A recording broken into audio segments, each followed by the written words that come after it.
नमस्कार. सहज रेसिपी मराठीमध्ये आपलं स्वागत आहे. महाराष्ट्रीयन घरामध्ये जवळपास दररोज आणि घराघरातून तयार होणारा आवडता न्याहारीचा प्रकार म्हणजे गरमागरम कांदा पोहे. हे पोहे घराघरातून तयार होत असले आणि दररोज जरी केल्या जात असतील तरीही बऱ्याचदा काय होतं, पोहे करताना याचा लगदा होतो किंवा पोहे कडक होतात किंवा थोड्या वेळाने ते चिवट होतात, चिकट होतात. तर असं काहीही होऊ नये म्हणून या ठिकाणी मी बऱ्याच टिप्स दिलेल्या आहेत आणि एक महत्वाची टिप आहे ती म्हणजे दिवसभर पोहे मऊसूत राहण्यासाठी काय केलं पाहिजे याची. अशा पद्धतीने तयार केलेले पोहे तुम्ही मुलांच्या डब्याला सुद्धा अगदी सहज देऊ शकता. चला तर मग रेसिपीला सुरुवात करूया. तर आज आपण 4 लोकांना पुरतील एवढे म्हणजे कपाने 2 कप पोहे करणार आहोत. हे पोहे जाड असले पाहिजेत, पातळ पोहे या ठिकाणी बिलकुल घ्यायचे नाहीत. हे बघा अशा पद्धतीचे हे पोहे जाडसर असले पाहिजे. पोहे स्वच्छ करून घ्यायचे, चाळणीने चाळायचे. त्यातली धूळ, घाण, कचरा काय जे असेल ते त्या चाळणीने निघून गेलेला आहे. मी इथं पोहे व्यवस्थित चाळून घेतलेले आहेत आणि पोहे चाळणीवर नळाखाली बिलकुल धुवायचे नाहीयेत. या भांड्यामध्ये भरपूर सारं पाणी घालून हलक्या हाताने फिरवून याची मळ, धूळ सगळी उरली सुरली आपण काढून घेणार आहोत. बरेच जण चाळणीवर पोहे धुतात, म्हणजेच नळाखाली चाळणी धरून. तर अशामुळे काय होतं, पोह्यातली सर्व धूळ घाण उतर निघत नाहीच व्यवस्थित, पण त्याचबरोबर चाळणीतून पोह्याचं संपूर्ण पाणी निघून जातं. पोह्यांनी पाणी शोषून घेण्याच्या अगोदरच पाणी बऱ्यापैकी निघून जातं आणि मग पोहे कोरडे होऊ शकतात. त्यामुळं आपण हे असे स्वच्छ धुवून घेऊया. तुम्ही बघू शकता या पोह्यातून किती घाण पाणी किंवा मळकट पाणी निघालेलं आहे. तर यातली धूळ, कचरा काय आहे ते निघून जाते. अशाच पद्धतीने आपण पुन्हा एकदा पोहे धुवून घेऊ. हे बघा दुसऱ्या वेळेस सुद्धा बरंच मळकट पाणी निघालेलं आहे. आता हे पाणी व्यवस्थित काढून घ्यायचं. पोहे मऊसूत भिजावेत म्हणून यात थोडंसं म्हणजे 2 ते 3 चमचे पाणी राहू द्यायचं. खूप पाणी राहता कामा नये. खूप जास्त पाणी यामध्ये राहिलं तर मात्र पोह्यांचा लगदा होऊ शकतो. आता हे एकसारखे हाताने व्यवस्थित करून घेऊया आणि यावर झाकण ठेवूया. झाकण ठेवणं गरजेचं आहे. वरच्या बाजूने पोहे कडक होऊ नयेत किंवा सुकू नयेत म्हणून यावर झाकण आपण नक्की ठेवणार आहोत. तर याला किती वेळ भिजू द्यायचं, तर आपली पोह्यांची इतर तयारी होईपर्यंत म्हणजेच 10 ते 15 मिनिट हे पोहे व्यवस्थित भिजू द्यायचे. आता इतर तयारीमध्ये इथं कांदा चिरून घेतलाय. 2 मध्यम आकाराचे कांदे होते. मध्यम आकारातच चिरायचे, म्हणजे याच्या फोडी खूप जास्त मोठ्या किंवा खूप बारीक कांदा चिरायचा नाही. हे बघा अशा पद्धतीने आपण कांदा चिरून घेऊया. भरपूर कांदा असला की पोहे आपले मऊसूत होतात. मिरच्या घेतल्यात 5-6 चिरून, आवडीप्रमाणे कमी किंवा जास्त घेऊ शकता. याचे असे तुकडे केले म्हणजे ज्याला नको आहेत त्यांना तुकडे सहज काढता येतात. त्यामुळे अशा पद्धतीने याचे तुकडे करून घेतले. आता कोथिंबीर घेतली, 1 ते 1.5 मूठभर कोथिंबीर आहे. स्वच्छ धुतली आणि चिरून घेतली. त्याचबरोबर कढीपत्ता सुद्धा स्वच्छ धुवून घेतला आणि अर्धा चमचा जिरं, अर्धा चमचा मोहरी. आता छोट्या वाटीने अर्धी वाटी शेंगदाणे घेतलीत. आकारात लहान असे शेंगदाणे आहेत हे. असे शेंगदाणे असले की पोह्यामध्ये व्यवस्थित मिक्स होतात. तर तुमच्याकडे भाजलेले शेंगदाणे असतील तर ते सुद्धा तुम्ही या ठिकाणी घेऊ शकता. गॅसवरती कढई गरम करत ठेवली. त्यात थोडंसं तेल घालायचं, अगदी 1 चमचा तेल घालायचं. तेल गरम झालं की यावर हे शेंगदाणे घालून खरपूस व्यवस्थित याला तळून किंवा तेलावर भाजून घेतलं म्हणलं तरी चालेल. तर हे बघा याचा थोडासा रंग बदललाय आणि आता आपण याला काढून घेऊया. या ठिकाणी शेंगदाणे बिलकुल करपू द्यायचे नाहीत, नाही तर मग पोह्यांची चव बिघडू शकते. आता पोह्यांसाठी फोडणी तयार करूया. कढईमध्ये 1.5 टेबलस्पून तेल घातलं. तुम्हाला कमी तेल पाहिजे असेल तर कमी सुद्धा या ठिकाणी तुम्ही वापरू शकता.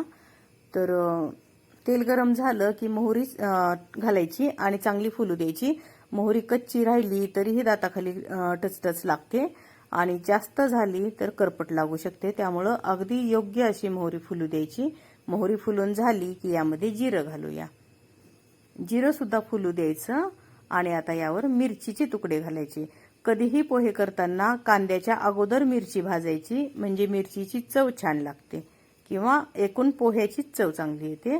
तर या मिरचीवर थोडेसे पांढरट डाग येतात, तोपर्यंत आपण या मिरचीला भाजून घेऊ आणि त्यानंतर आपण यावर कांदा घालूया. मिरची चांगली तळल्या गेलेली आहे. हे बघा बघू शकता यावर असे पांढरट डाग आलेले आहेत आणि आता आपण यावर कांदा घालू. आणि कांदा सुद्धा व्यवस्थित मऊ होईपर्यंत आपल्याला परतायचा आहे. कांद्याचा रंग बदलेपर्यंत किंवा सोनेरी रंगावर गुलाबी रंगावर असं काही आपल्याला कांदा करायचा नाही. कांदा फक्त ट्रान्सपरंट झाला पाहिजे आणि त्याचं कच्चे पण दूर झालं पाहिजे इतपतच कांदा आपल्याला परतून घ्यायचा.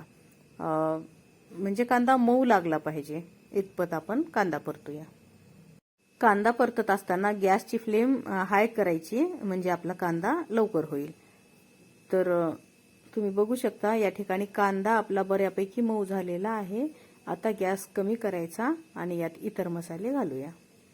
आता यामध्ये आपण कढीपत्ता घालू. कढीपत्ता कांदा घालायच्या अगोदर घालायचा नाही. कढीपत्ता आपल्याला पोह्यासाठी कडक लागणार नाही. कढीपत्ता ताजा आणि लुसलुशीतच लागला पाहिजे. त्यामुळं आपण कांदा मऊ झाल्याच्या नंतरच कढीपत्ता आणि कोथिंबीर घालणार आहोत आणि व्यवस्थित मिक्स करून घेऊ. या ज्या टिप्स आहेत त्या छोट्या छोट्याच आहेत, परंतु अशा पद्धतीने केलेले पोहे अतिशय चविष्ट होतात. नक्की एकदा करून बघा. अगदी पाव चमचा हळद घालायची. हळद खूप जास्त या ठिकाणी घालायची नाही. पोहे खूप पिवळे होतात त्यामुळं कमीच हळद घाला. चवीपुरतं मीठ घालायचं आणि 1 चमचाभर साखर घातलीये. साखरेमुळे काय होतं, पोहे मऊ राहण्यासाठी मदत होते, शिवाय चवीलाही छान लागते. आवडत असेल तर घाला, नाही घातली साखर तरीही चालतं. चिमूटभर हिंग घालायचा आणि हे सर्व मसाले व्यवस्थित मिक्स करूया. खूप वेळपर्यंत पोहे मऊसूत राहण्यासाठी जी महत्वाची टीप मी सांगत होते ती हीच की यावेळी या पोह्यांमध्ये किंवा या मसाल्यामध्ये 4 चमचे पाणी घालायचं. पाणी घातल्यामुळे काय होतं, हा मसाला व्यवस्थित मिक्स होतो, पोह्यांना व्यवस्थित लागतो, शिवाय पोहे मऊ राहण्यासाठी सुद्धा याची मदत होते. तर हे नक्की करून बघा. आता एवढं सगळं करेपर्यंत आपल्याला 10 ते 15 मिनिट झालेले आहेत. पोहे अगदी मऊसूत तयार झालेले आहेत. आपण यामध्ये थोडंसं पाणी राहू दिलं होतं तरी सुद्धा याचा बिलकुल लगदा झालेला नाहीये. तुम्ही बघू शकता मऊसूत आपले पोहे आणि शिवाय सुटसुटीत सुद्धा दिसत आहेत.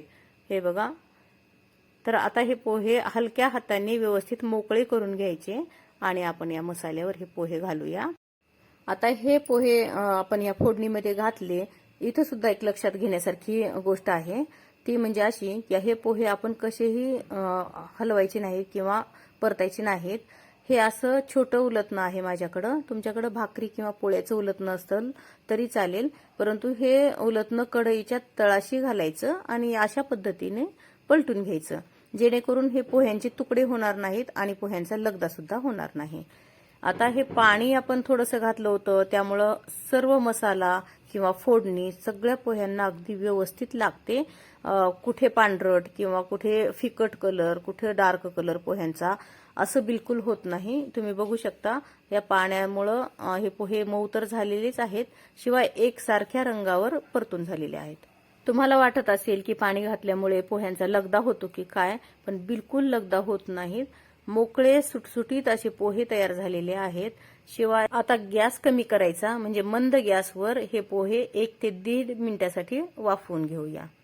तर 1-1.5 मिनिटानंतर याला खूप छान वाफ बसलेली आहे. हे बघा, तुम्ही बघू शकता आपले पोहे मऊसूत, सुटसुटीत आणि अगदी चविष्ट तयार झालेले आहेत. आणि आता सर्वात शेवटी तळून घेतलेली कुरकुरीत असे शेंगदाणे घालायचे. शेंगदाणे जर आपण अगोदर घातले असते तर ते मऊ पडले असते, त्यामुळं आपण सर्वात शेवटी शेंगदाणे घालणार आहोत, जेणेकरून दाताखाली आले की ते चांगले कुरकुरीत लागतात. आता गॅस बंद करायचा. यावर अजून थोडीशी कोथिंबीर घालायची. मिक्स करूया. मऊसूत, सुटसुटीत आणि अगदी सहज सोप्या पद्धतीने आपली कांद्या पोह्याची रेसिपी तयार झाली. गरमागरम कांदा पोहे, त्यावर लिंबाची फोड आवडत असेल तर. आमच्याकडं दही आवडतं, दही पोहे आवडतात, त्यामुळे आम्ही दह्याची वाटी देतो. तुम्ही पोह्यांसोबत वाफाळता चहा सुद्धा घेऊ शकता. रेसिपी आवडली तर लाईक करा, शेअर करा आणि आपल्या सहज रेसिपी मराठी या चॅनलला सबस्क्राईब मात्र नक्की करा. नंतर भेटूया अशाच एखाद्या छानशा रेसिपी सोबत. धन्यवाद.